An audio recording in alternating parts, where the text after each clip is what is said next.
Assalamualaikum warahmatullahi wabarakatuh.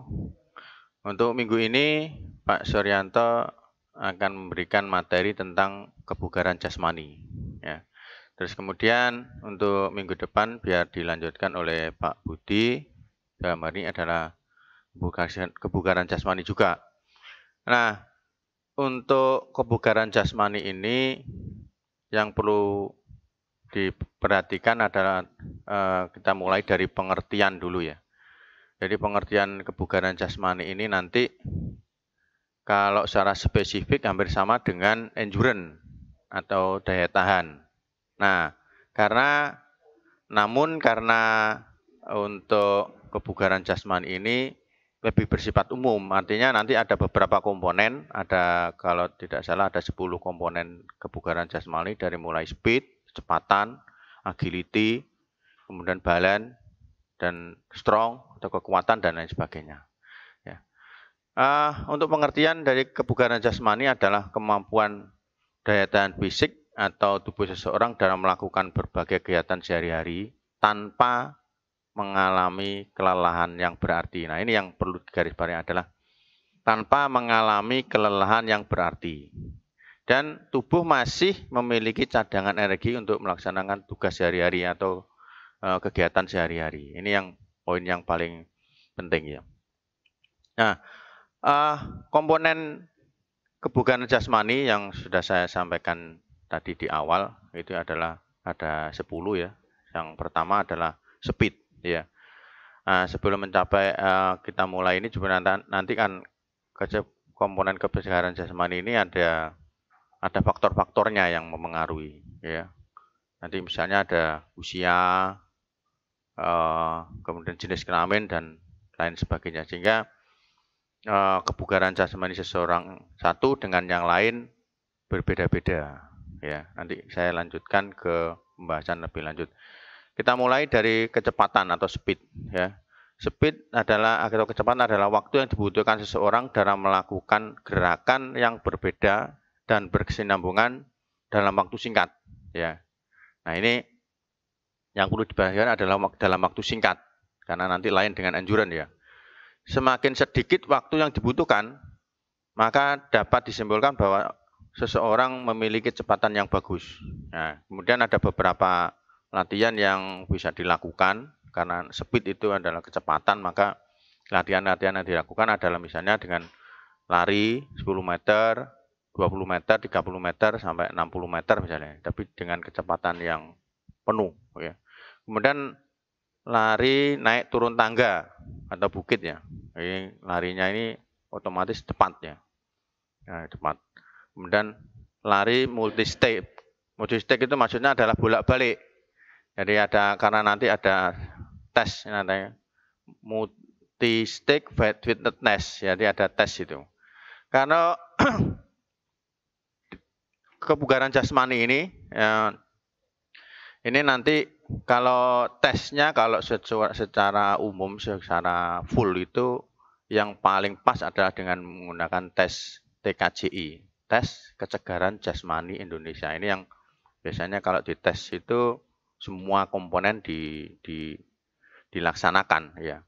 Lain dengan yang multi-stack tadi. Kalau multi-stack itu hanya satu komponen ya, speed dan endurance.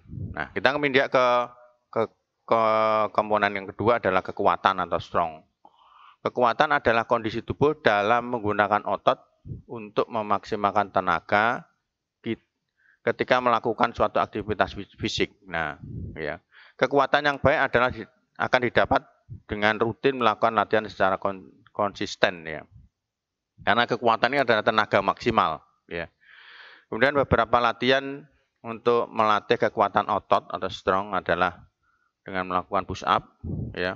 Untuk ini kalau push up ini otomatis lebih ke arah otot lengan, kemudian sit up otot perut, squat jump, kemudian latihan ini untuk latihan tungkai otot dan lain sebagainya. Nah, kemudian daya tahan. Nah, ini daya tahan atau strong ya. Sehingga seperti yang saya katakan tadi, kesegaran jasmani itu kalau secara definisi sebenarnya lebih cenderung ke arah daya tahan atau endurance ini. Ya, definisinya adalah daya tahan merupakan kemampuan seseorang menggerakkan seluruh tubuhnya dalam waktu yang cukup lama dan tempo yang berbeda, sedang secara efektif dan efisien, serta tanpa merasa sakit atau lelah yang berarti. Nah, ini yang saya katakan hampir sama nanti ya. Kemudian untuk latihan ya bisa dilakukan dengan menggunakan olahraga ringan seperti lari, jogging yang konsisten selama setiap hari ya minimal selama 30 menit ya. Kemudian kalau waktu secara keseluruhan itu biasanya sekitar 1 jam, yang 15 menit untuk pemanasan, 30 menit inti, kemudian yang 15 menit lagi ya, pendinginan ya. Dan ini bisa dilakukan tiap hari atau paling tidak 6 hari ya. Kalau hanya untuk mempertahankan daya tahan atau endurance ini biasanya untuk 1 minggu bisa dilaksanakan 3 hari ya. Kalau kurang dari itu maka akan terus terjadi penurunan daya tahan atau endurance. Nah, kemudian yang keempat ada kelenturan atau flexibility. Kelenturan adalah keleluasaan pergerakan otot tubuh, khususnya otot persendian ya. Kemudian untuk melatih ini adalah dengan menggunakan latihan senam kelenturan ya. Misalnya mencium lutut, sikap kayang dan lain sebagainya. Kalau indikasinya kelenturan ini kalau kadang-kadang tiap anak berbeda-beda ya. Kalau tidak terbiasa begitu, kita melakukan cium lutut itu kadang-kadang ya sulit juga ya, kadang-kadang sakit begitu ya kalau tidak dilatih ya. Yang kelima, kelincahan atau agility ya. Kelincahan merupakan kemampuan tubuh dalam menyesuaikan gerakan atau mengubah arah dari satu posisi ke posisi yang lain. Salah satu jenis olahraga yang mengandalkan kelincahan adalah bulu tangkis misalnya ya. Dia bergerak ke kiri, kanan, ke belakang, ke depan dan lain sebagainya. Kemudian sepak bola ya. Ada beberapa jenis latihan fisik yang dapat menunjang latihan kelincahan ini adalah dengan menggunakan biasanya lari zigzag atau naik turun tangga ini. Untuk latihan kelincahan tubuh dapat melakukan beberapa latihan fisik ya. Kemudian misalnya lari bolak-balik ya. Lari maju mundur, menyamping, zigzag, naik turun tangga dan lain sebagainya. Dan ini dilakukan dengan intensitas yang cepat ya. Karena tidak katakan kelincahan itu begitu. Kemudian keseimbangan atau balance. Yang dimaksud dengan keseimbangan adalah kemampuan tubuh dalam mengendalikan organ tubuh serta saraf otot agar gerakan tubuh dapat dikendalikan dengan baik. Latihan yang bisa dilakukan adalah dengan sikap lilin atau jadi berdiri dengan satu kaki ya. Diam selama beberapa menit ya, kemudian berjalan di atas balok kayu ya. Kalau berdiri dengan tangan sebagai tumpuan atau handstand itu ya, atau bisa juga dengan menggunakan roll ya. Kemudian yang ketujuh adalah ketepatan ya. Ini adalah kemampuan tubuh dalam mengendalikan gerakan terhadap sasaran yang ingin dituju, ketepatannya. Ini biasanya bisa digunakan untuk basket, nembak di keranjang itu dan lain sebagainya. Latihan-latihan itu begitu ya. Untuk akurasi dengan melakukan ketepatan, misalnya melempar bola pada keranjang atau sasaran-sasaran tertentu.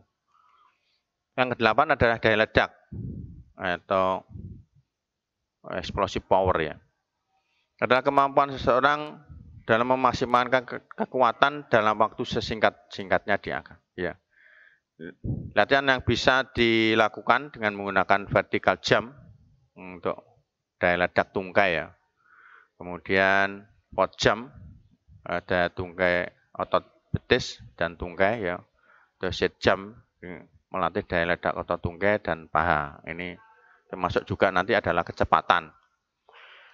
Yang ke-9 reaksi, ya, reaction.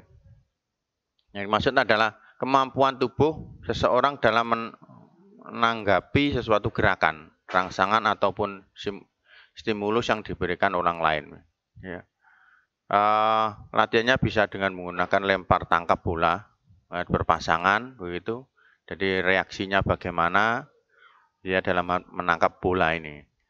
Kemudian yang 10 ini yang terakhir adalah koordinasi. Ini koordinasi tubuh, ya. Nah, latihan-latihan yang dapat dilakukan adalah dengan melempar bola ke dinding, kemudian menangkap kembali. Begitu seterusnya. Jadi bagaimana reaksi tubuh terhadap lemparan bola ini, termasuk juga nanti pada saat dia mau menangkap bola itu. Nah, faktor-faktor tadi yang di awal sudah saya sampaikan, yang mempengaruhi kebugaran jasmani adalah faktor usia. Ya, semakin tua, maka kebugaran jasmani akan semakin menurun dan kemampuan-kemampuan semuanya akan semakin menurun, ya. Kemudian kalau misalnya di usia-usia kalian disyukur, ya, ini bisa dimaksimalkan gitu. Kemudian jenis kelamin, ya, secara otomatis untuk yang perempuan dengan laki-laki otomatis akan berbeda. Kemudian makanan.